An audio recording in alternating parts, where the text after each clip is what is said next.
네, 그동안 마가복음을 계속 강의하다가 연말을 맞이하고 또 새해를 맞이해서 바른 신학, 건강한 신앙을 주제로 설교하게 되면서 잠시 마가복음의 설교가 중단됐었습니다. 26번째 설교했었고 오늘 설교가 27번째 마가복음 설교가 되겠습니다. 한번 멈췄다가 다시 시작하려면 사실 힘든 법입니다. 자전거도 계속 가고 있는 방향에서는 조금만 페달에 힘을 주면 앞으로 나아가지만 한번 섰다가 다시 출발하려면 훨씬 더 많은 힘을 기울여야 하는 것이죠. 사실 우리가 마가복음 공부했던 지난 시간의 흐름 속에서 말씀을 살펴보는 것이 전체 우리가 마가복음을 강해하는 우리들에게 의미 있는 일이 될 것입니다. 마가복음의 시작은 하나님의 아들 예수 그리스도의 복음의 시작이라 이런 말씀으로 시작되고 있습니다. 하나님의 아들 예수 그리스도의 복음의 시작이라.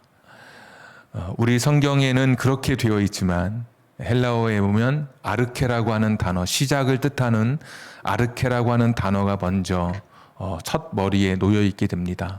그러니까 시작됐다는 이야기죠.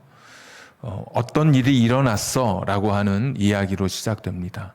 무슨 일인데 라고 하면 그때 기쁜 소식이 시작됐다. 사람들은 이 기쁜 소식을 새로운 황제가 태어나게 됐는가 아니면 정말 우리 마을에 좋은 일이 생겼을까 이랬을 때 하나님의 아들 예수 그리스도가 이 땅에 오셨다라고 하는 것이 기쁜 소식이다라고 마가는 전해주고 사람들에게 전해주고 있습니다. 왜 하나님의 아들이 이 땅에 오신 것이 기쁜 소식이 되는가? 두 가지인데 첫 번째는 역사 속에 하나님께서 우주를 창조하시고 인간을 다스리던 하나님께서 역사 속에 인간의 모습으로 이 땅에 오셨기 때문에 그것이 기쁜 소식이 되는 것이고 또 예수님 오심이 왜 기쁜 소식이냐? 역사 속에 오신 그 예수님께서 우리 가운데 오셔서 기쁜 소식이 되시고 또 예수님과 함께 이 세상 속에 하나님의 나라를 가지고 오셨기 때문에 그러니까 저 멀리 있다고 생각했던 하나님의 나라가 이 땅에서 예수님과 함께 이 땅에 도래했기 때문에 예수님께서 오신 것이 기쁜 소식이 된 것입니다. 그러니까 하나님이셨던 분이 인간의 모습으로 역사 속에 들어오시고 또 그분은 오실 때 하나님 나라를 가지고 이 땅에 오셔서 사람들에게 하나님의 나라를 경험할 수 있도록 이 땅에서 하나님 나라를 펼쳐 보여주신 것입니다.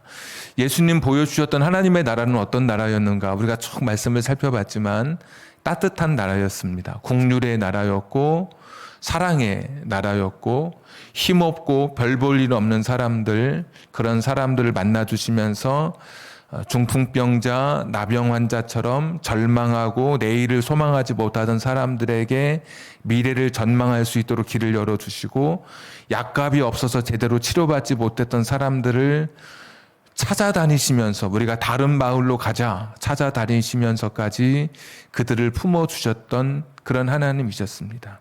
그러니까 하나님의 나라의 특징은 국률, 온기 있는 따뜻한 나라, 사랑의 나라.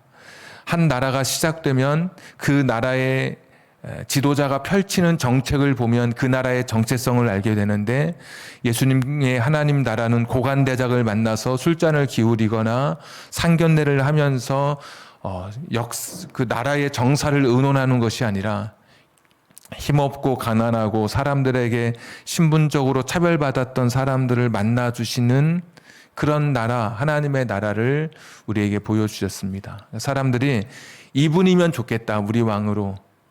더 로마의 시저나 또는 지금 이 나라를 다스리고 있는 헤롯 왕이 아니라 지금 우리 곁에서 따뜻하게 우리를 품어주시고 국률로 감싸 안으시고 세리라고 낙인 찍어 사람들로부터 따돌림 받던 사람까지 품어주시던 그런 분, 너무나 좋으셨던 분, 사람들이 배고파할까봐 광야에서 굶주릴까봐 먹을 것을 걱정하시면서 그냥 돌려보내지 않으시던 그런 좋은 분, 이분이 왕이 됐으면 좋겠다 생각하면서 예수님을 왕으로 세우려고 했습니다. 그러나 예수님은 인간의 육적인 왕을 넘어 영적으로도 그들에게 진정한 왕이 되고 싶으셔서 더 큰 꿈을 말씀해 주시죠.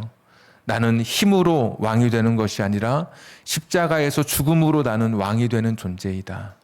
나는 정복을 통해서 왕이 되는 존재가 아니라 나는 너희들에게 진짜 십자가의 죽음을 통해서, 낮아짐을 통해서 왕이 되는 존재이다. 세상의 부귀와 영광은 약속하지 않는다 할지라도 나는 너희에게 세상이 줄 수 없는 평안을 주는 왕으로, 세상이 줄 수 없는, 빼앗아갈 수 없는 기쁨을 주는 왕으로 나는 너희에게 그런 존재의 왕이 될 것이다. 그래서 자기 십자가를 지고 나를 따라야 된다. 나를 따라오려거든 나처럼 나의 십자가, 자기의 십자가를 지고 나를 따라와야 된다. 가장 곁에 있었던 제자들부터 당황하기 시작했습니다. 예수님이 오셔서 정말 기쁜 소식이 시작된 것은 맞는데 역사 속에 하나님께서 인간의 모습으로 오시고 하나님 나라를 이 땅에 보여주심으로 그 나라가 멋있고 진짜 국률하고 사랑 넘치고 따뜻한 나라인 것을 알고 그 나라의 일원이 되고 싶어서 예수님을 왕으로 삼고 싶어서 그렇게 왕으로 모시려고 했는데 예수님께서는 십자가를 통해서 영과 육의 왕으로 우리를 다스리겠다고 하시는 그런 말씀, 아직 사람들은 온전히 깨닫지 못하고 갈등하고 있었던 것이죠. 그때 오늘 9장의 첫 부분에 보시면 예수님과 함께 3명의 제자가 변화산에 올라가게 됩니다. 산 위에 올라갔더니 거기서 하나님께서 제자들에게 하늘을 보여주시죠. 진짜 이제는 눈에 보이는 하늘, 사람의 용모가 변화되고 그 옷은 사람이 희게 할래야 희게 할 수 없는 하얀 옷으로 변모된 그런 모습, 엘리야 모세의 모습을 보게 되고 친히 하나님의 음성을 듣게 되죠. 이는 내 사랑하는 아들이고 내가 기뻐하는 자다. 지금 예수님이 계획했던 일들, 영과 육의 왕이 진짜 왕이 되고자 했던 그런 모든 계획들, 십자가를 통해서 왕이 되고자 했던 예수님의 그런 목표, 이런 것을 가리켜서 하나님께서도 인정해 주시면서 예수님 가는 길이 틀린 길이 아니다라고, 예수님 가는 길이 잘못된 길이 아니다라고 제자들에게 확신시켜 주신 장면이 변화산 위의 장면이었습니다.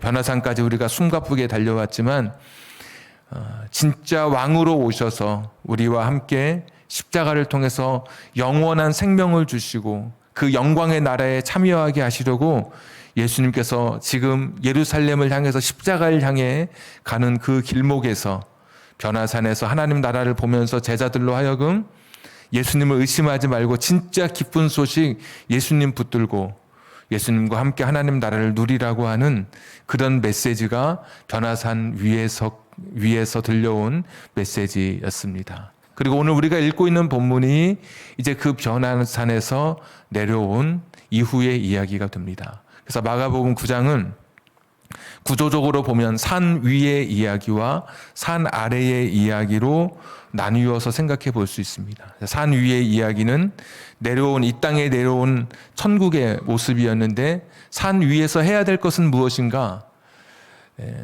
어떤 TV 프로에 참여한 청중들이 리액션이 좋아야 된다고 그러죠. 호응이 좋아야 된다고 이야기하죠.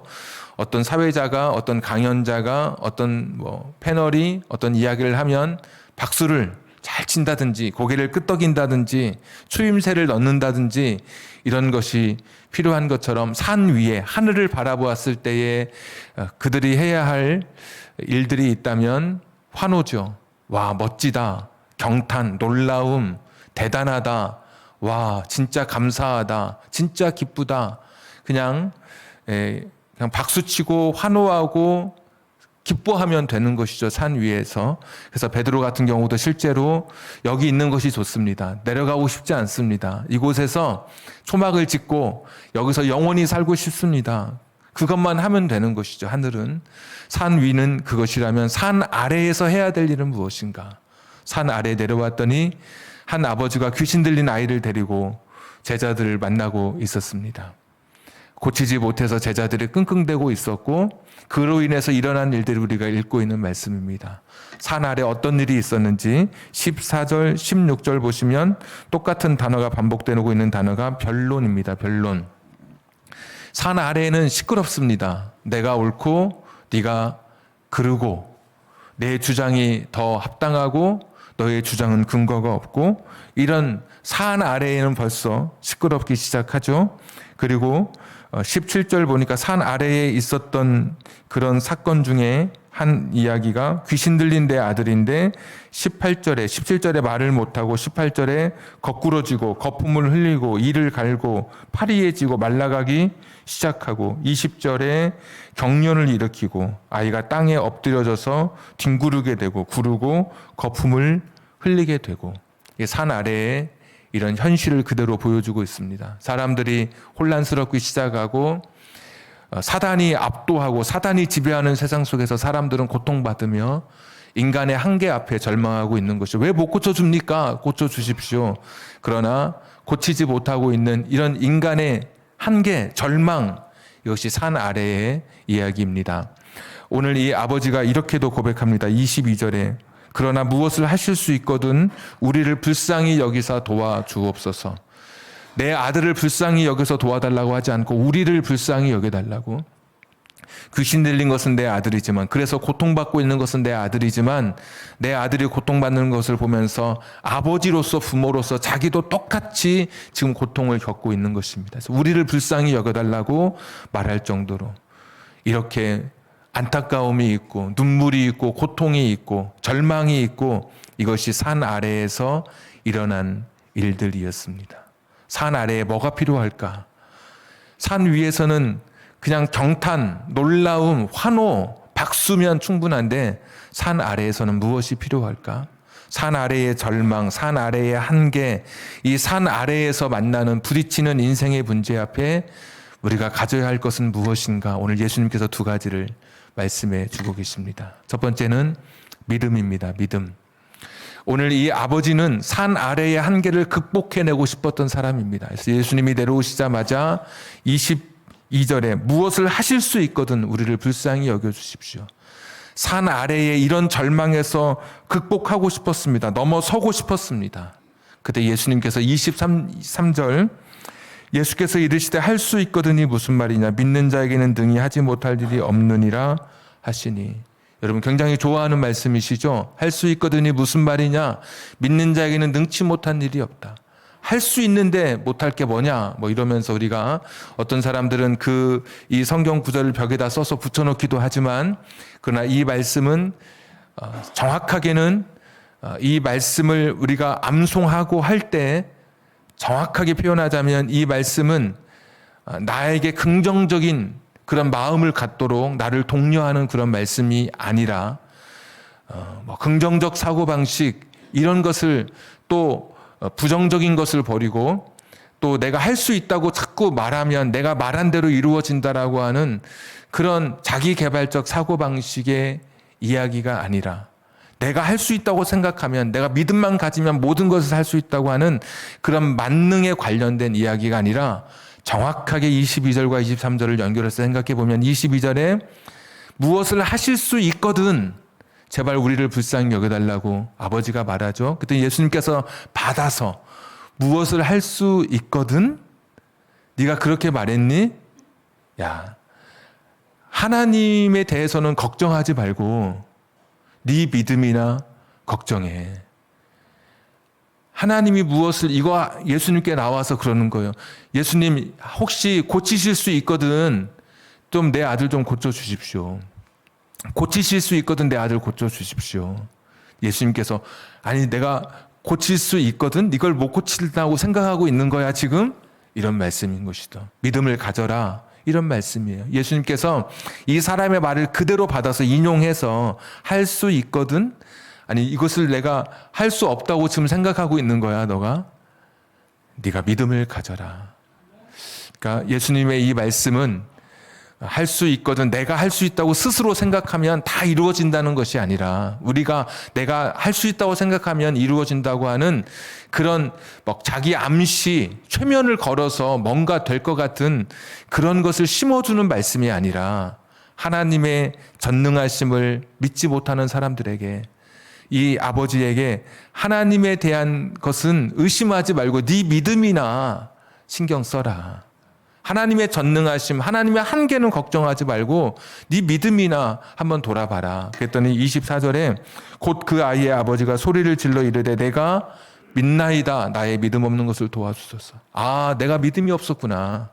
하나님의 전능하심을 내가 아직도 온전히 신뢰하지 못했구나. 산 아래 필요한 것은 믿음입니다. 믿음. 많은 사람들이 지금도 나의 지식, 경험, 살아왔던 삶의 경륜, 또 내가 누군가 의지할 수 있는 사람에게 기대는 경향이 있습니다. 그런데 오늘 성경은 산 아래에서 필요한 것은 믿음이라고 말씀해 주시고 있습니다. 믿음이 없이는 결코 하나님의 은혜를 경험할 수 없는 것이고, 전능하신 하나님을 의지하지 않고서는 우리의 삶에 하나님 주시는 은총의 시간을 맞이할 수 없는 것입니다. 기독교인은 누구냐? 전능하신 하나님을 의지하는 사람들입니다. 여러분에게 이 믿음이 없다면 믿음을 달라고, 이 믿음을 달라고 하나님께 기도하십시오. 하나님, 제가 믿음이 부족합니다. 전능하신 하나님을 믿는 믿음이 부족한 사람입니다. 오늘 산 아래 일어나는 이런 절망스러운 환경 속에서도 내가 포기하지 않는 것은, 내가 무너지지 않는 것은, 내가 믿는 하나님은 전능하신 하나님이시기에 하나님, 이 믿음을 내게 주시옵소서. 산 아래 필요한 것은 믿음이다. 두 번째, 산 아래 필요한 것이 무엇인가? 두 번째는 기도입니다. 예수님께서 이 귀신 들린 아이를 고쳐주시고, 참 눈물 나죠. 이게 우리 일이라면, 우리는 너무 사실 성경을 몸이 건조하게 읽어갑니다. 그냥 죽어있는 활자로 읽어가는데, 이것이 내 삶 속에 일어난 일이고 우리 가정에 일어난 일을 마가가 기록했을 때 내가 우리 가정에 일어난 이 사건을 읽고 있다면 아마 눈물이 주르륵 흐를걸요. 내가 당사자라면 말도 못하고 여기저기 넘어지고 계속해서 막 말라가고 이렇게 경직되어 있었던 자기 자신을 고쳐주신 그 주님의 은혜가 얼마나 큽니까? 이 아버지, 같이 고통스러워했던 아버지가 이 사건의 주인공으로서 예수님께서 고쳐주셨을 때 얼마나 감격이고 감동스러웠을까요? 너무나 사실 이 말씀 하나만도 우리의 가슴을 정말 눈물겹게 만드는 그런 주님의 은혜입니다. 주께서 고쳐주셨습니다. 제자들이 조용히 이렇게 묻습니다. 28절에 집에 들어가심에 제자들이 조용히 묻자오되 우리는 어찌하여 등이 그 귀신을 쫓아내지 못하였나이까? 우리는 왜 그 귀신을 쫓아내지 못했습니까? 이렇게 묻습니다. 29절 이르시되 기도 외에 다른 것으로는 이런 종류가 나갈 수 없느니라. 과거의 성경에는 기도 외에는 이런 유가 나갈 수 없느니라. 기도 외에는 이런 유가 나갈 수 없느니라. 그러니까 좀 더 쉽게 번역하자면 기도 외에는 이런 종류의 귀신은 쫓아내지 못한다는 말씀입니다. 여기서 특별한 엄청난 비밀이 숨겨져 있는 말씀이 아니라 기도하지 않으면 이런 종류의 귀신은 쫓아내지 못한다. 그러고 보면 이미 말씀 속에 귀신도 여러 종류의 귀신이 있는 것 같고요. 전에 분명히 70인 전도대로 파송받았을 때 귀신을 쫓아냈던 경험을 가졌던 제자들입니다. 그때는 됐는데 지금은 안 됐거든요. 예수님께서는 그때의 그 기도만으로는 안 되고 오늘 이 지금에 맞는 그런 특별한 기도가 더 필요했다고 말씀해 주시는 것이죠. 그러니까 제자들의 기도가 없었거나 전에 한번 했기 때문에 할 수 있겠지 생각하면서 기도하지 않았거나 또는 기도했더라도 특별하게 기도하지 못해서 기도가 부족했다는 것은 분명합니다. 왜냐하면 기도하지 않으면 이런 종류의 귀신은 쫓아낼 수 없다고 말씀하신 것을 보면, 그러면 산 아래에서 필요한 것은 기도이죠. 기도. 어쩔 때는 이만큼 기도하지만 특별할 때는 특별하게 기도하는 이 기도가 필요한 것이죠. 기도 외에는 이런 귀신을 쫓아낼 수 없다. 이런 종류의 귀신을 쫓아낼 수 없다고 말씀하셨던 것처럼 기도하지 않고서는 지금 이 산 아래에 닥쳐진 문제를 해결할 수 없다라고 오늘 주님께서 말씀해 주십니다. 오늘 두 가지 산 아래에서 필요한 것이 무엇인가? 첫째는 믿음이고 두 번째는 기도입니다. 너무 쉬운 말씀이고 너무 자주 들었던 말씀이고 정말 귀에 못이 박히도록 교회에서 하는 이야기가 믿음과 기도인데 중요한 것은 제가 하는 게 아니라 예수님이 그 말씀을 하고 계시다는 겁니다. 이 19절 보시면 19절 대답하여 이르시되 믿음이 없는 세대여 너희들 참 믿음이 없구나.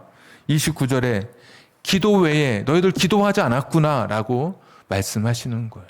산 아래에 필요한 것이 하나님의 전능하심을 믿는 그 믿음이 필요하고 특별할 때는 더 특별하게 하나님께 의지하는 기도가 필요한데 이 사람들은 산 아래에 있으면서도 믿음과 기도가 없이 살아갔던 것이죠.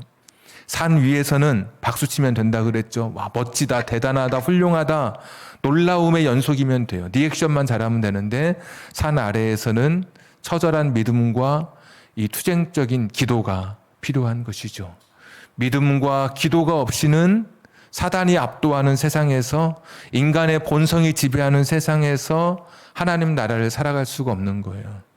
정말 하나님이 다스리시는 나라를 살아간다고 하는 것은 내가 이 산 아래에서 여러 절망과 공포스러운 환경을 만나지만 그러나 내가 이 산 아래에서 하나님 나라를 살아갈 수 있는 비결이 있다면 믿음과 기도인 거예요. 이것이 추상적인 것이 아니라 믿음과 기도, 이 신앙에 관련된 단어 중에 명사처럼 그렇게 쓸모없는 것이 없습니다. 믿음, 기도, 설명하면 뭐 할 거예요? 명사가 아니라 동사가 될 때 비로소 내 삶에 능력이 나타나게 되는 것이죠. 믿어야 되는 것이고 기도해야 되는 것이죠. 믿지 않고 전능하신 하나님을 믿지 않고 내가 이 세상을 살아간다? 금세 큰 파도 넘실거리고 다가올 때 무너지고 말걸요. 이해하지 못하는 일을 만나게 되면 믿음이 없는 사람은 절망하겠죠. 믿음을 가진 사람은 내가 이해하지 못할 일을 만나도 하나님을 신뢰하기 때문에 전능하신 하나님의 손을 의지하기 때문에 태산 같은 문제가 찾아와도 뚜벅뚜벅 걸어가는 것이고 지금 당장 이해하지 못할 문제가 내게 엄습해 온다 할지라도 하나님 신뢰하면서 그 길을 믿음의 길을 걸어가는 것이죠. 그래서 하나님 나라를 살아가는 것이죠. 환경은 지옥 같아도 나의 삶은 평안을 누리고 말할 수 없는 기쁨을 누리면서 하나님 나라를 살아가는 것이죠. 믿음이 있어야 가능한 것이죠. 기도해야 하나님 나라를 살죠. 사람 의지하고 내가 그동안 했던 문제, 요즘 기술, 능력의 시대잖아요. 어떤 일이 안 되면 내가 뭐가 잘못됐을까? 그러면서 어떤 기술이 부족할까 생각하지만 오늘 제자들에게 예수님께서는 너희들 기술이 부족한 게 아니라 너희들 기도가 부족한 것이라고 말씀해 주고 계시죠. 기도가 부족한 거죠, 지금. 기도하지 않으면 기도의 능력을 절대로 경험할 수 없습니다. 기도하지 않으면 기도의 능력을 경험할 수 없다니까요. 기도의 은혜를 체험할 수 없다니까요. 우리의 기도는 얼마나 빈약한지요. 우리의 기도는 얼마나 처참한지요. 믿음과 기도가 없이는 이 믿음을 가지고 기도하지 않고서는 산 아래에서는 하나님 나라를 결코 살아갈 수가 없는 거예요. 항상 무너지게 되고 절망하게 되고 포기하게 되고 너무나 큰 현실 앞에 오늘 얼마나 사실 이 비참한 현실입니까? 오늘 예수님의 그 정서를 보면 예수님이 가지신 정서를 보면 산 위에서 제자들과 함께 하나님의 음성을 듣고 하늘을 다시 한번 느끼시고 내려오셨던 이 땅에 예수님의 정서는 한없이 비탄에 잠기신 모습이에요. 내가 언제까지 이들과 함께 있을까? 너무 안타깝다 그러시면서 고쳐주시는 그런 장면이거든요. 그러니까 너무 안타까우신 거예요. 어쩌면 지옥과도 같은 이런 현실. 만날 때마다 한계 앞에 부딪히고 슬픔과 비탄에 잠겨야 될 문제 앞에 서서 어찌할 줄 모르는 그런 인생의 한계, 이 산 아래의 한계, 어떻게 살아갈 것인가? 산 아래에 내게 필요한 것은 무엇인가? 믿음이고 기도라고 하는 것. 정말 나는 하나님을 믿는 사람인지, 문제가 있을 때 난 정말 하나님 믿고 있는지, 전능하신 하나님을 내가 정말 믿는 사람인지. 말씀드리지만 우리 아이들 키울 때 보니까 조그만 이런 서랍장에 한 2살 이렇게 되면 손만 벌리면 자동으로 뛰어내립니다. 그렇죠? 미처 준비가 안 됐는데도 뛰어내려서 당황할 때가 있어요. 그런데 조금 크면 절대로 안 뛰어내립니다. 그러니까 뛰어내릴 때 굉장히 심사숙고하고 뛰어내립니다. 아이들도. 왜? 혹시 나를 못 받으면 어떻게 될까? 나를 못 잡으면 내가 떨어질 텐데, 그러면 처음에는 그냥 과감하게 아무 생각 없이 뛰어내리지만 조금 생각이 있고 머리가 커지기 시작하면 고민하게 되는 거죠. 이거 뛰어내려도 이게 안전할까? 이게 어쩌면 우리들인 것이죠. 하나님 믿으면서도 하나님께 전적으로 내 인생을 맡기지 못하고, 하나님께 전적으로 내 삶을 기대지 못하고 여전히 인간을 의지하고 전능하신 하나님이 아닌 인간의 상식과 한계 속에 갇혀 있는 것이죠. 일본 잉어로 알려진 코이라고 하는 물고기 있습니다. 어항에 넣으면 한 3cm, 5cm 자라고, 조금 큰 데 넣으면 20cm, 30cm까지 자라지만 저 하천에 풀어놓으면 똑같은 고기가 1m까지 자란다고 합니다.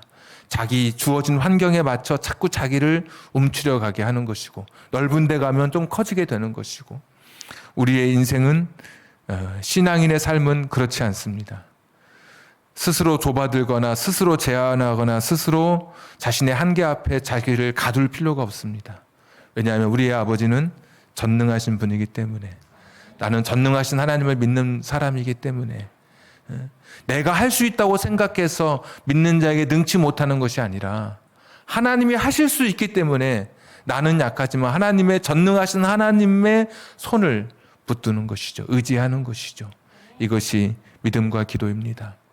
여러분의 인생에 지금 한없이 절망스러운 삶이라 할지라도 믿음과 기도가 동사가 되고 여러분의 삶에서 실천이 된다면 저는 기필코 단언하기를 여러분이 하나님 나라를 살아갈 수 있다고 확신합니다. 오늘 너무 가슴 아프고 너무 환경이 처참하지만 하나님은 온전히 신뢰하는 믿음, 내 기술이 아닌 하나님께 기대는, 의지하는 이 기도가 내 안에 있다면 나는 하나님 나라를 살아가게 된다. 산 위에서 산 아래서 하나님 나라를 경험하고 누리는 여러분 되시기를 주님의 이름으로 축복합니다. 오늘 같이 기도하겠습니다. 하나님, 내가 믿음과 기도가 있게 해주시옵소서. 믿음은 보지 못하는 것을 보게 하고 이해되지 않는 상황 속에서도 온전히 신뢰하게 하는 것이 믿음입니다. 기도는 환경을 바꾸거나 환경을 바라보는 나의 시각을 바꾸는 능력이 있습니다. 이 믿음과 기도를 내게 주셔서 하나님 나라를 누리며 산 아래서도 하나님 나라를 누리며 살게 해 주시옵소서. 우리 같이 한번 기도하겠습니다. 전능하시고 자비로우신 아버지 하나님, 산 아래에서도 하나님 나라를 누리며 살게 해 주시옵소서. 전능하시고 자비로우신 아버지 하나님, 산 아래에서 여전히 고통 많은 산 아래에서도 하나님의 은혜를 경험하며 살게 하여 주시옵소서. 나는 정말 하나님 믿는 믿음이 있는 사람인지, 나는 정말 하나님 앞에 기도하는 사람인지, 하나님의 전능하심을 붙들고 하나님의 전능하심에 기대어 나아가는 우리들 되게 하여 주시옵소서. 보지 못하는 것을 보게 하고 신뢰하지 못할 상황 속에서 신뢰하게 하는 이 믿음을 갖게 하여 주시옵소서. 하나님, 내 자신 스스로 무너지지 않게 하여 주시옵소서. 스스로 절망하지 않게 하여 주시옵소서. 주님과 함께 남은 생에 믿음으로 걸어갈 수 있도록 은혜를 더하여 주시기를 간절히 빌고 원합니다. 믿음과 기도로 승리하며 살게 해 주시옵소서. 산 아래에서도 하늘을 경험하며 살아가게 하여 주시옵소서. 주님과 함께 살아가는 이 세상의 삶이 되기를 간절히 빌고 원합니다. 주님 역사해 주시옵소서. 믿음으로 산 아래서 살아가게 해 주시옵소서. 주 믿는 사람, 주 믿는 사람 일어나 다 힘을 합하여 이 세상 모든 마귀를 다 쫓아 멸하세. 저 앞에 오는 적군을 다 싸워 이겨라.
극진하신 하나님, 산 아래서 감당 못할 문제를 만날 때 사람들은 여기저기 말이 많고 여기저기 쓰러지고 넘어지고 흔들거리는 이 세상 속에서 산 아래에 필요한 믿음과 기도를 붙들고 우리의 하루하루를 이겨내며 승리하며 살아가게 해 주시옵소서. 지옥과 같은 내가 감당할 수 없는 현실이라 할지라도 하나님의 전능성을 믿는 믿음과 하나님께 의지하는 기도로 하나님 나라를 살아갈 수 있다고 말씀하신 이 믿음과 기도를 가지고 지옥 같은 현실이라 할지라도 하나님 나라를 살아가는 우리들 되게 해 주시옵소서. 믿음이 없는 세대라고 너희는 기도가 부족하다고 말씀해 주셨던 주님의 직접적인 말씀이 오늘 우리의 귓가에 들려지므로 나의 믿음을 확인하고 나의 기도를 주 앞에 드릴 수 있는 우리들 되게 해 주옵소서. 이제는 우리 구주 예수 그리스도의 은혜와 하나님 아버지의 극진하신 사랑하심과 성령님 감동 감화 내주 충만하심이 산 위에서만이 아닌 산 아래에서도 하나님 나라를 살기로 결단하며 믿음과 기도를 내 삶에서 하나님 앞에 온전히 드리기를 소원하는 우리 사랑하는 성도님들 머리 위에, 저들의 가정과 직장과 사업장과 환경과 인생의 꿈 위에 지금부터 영원토록 함께 하시기를 간절히 축원하옵나이다. 아멘.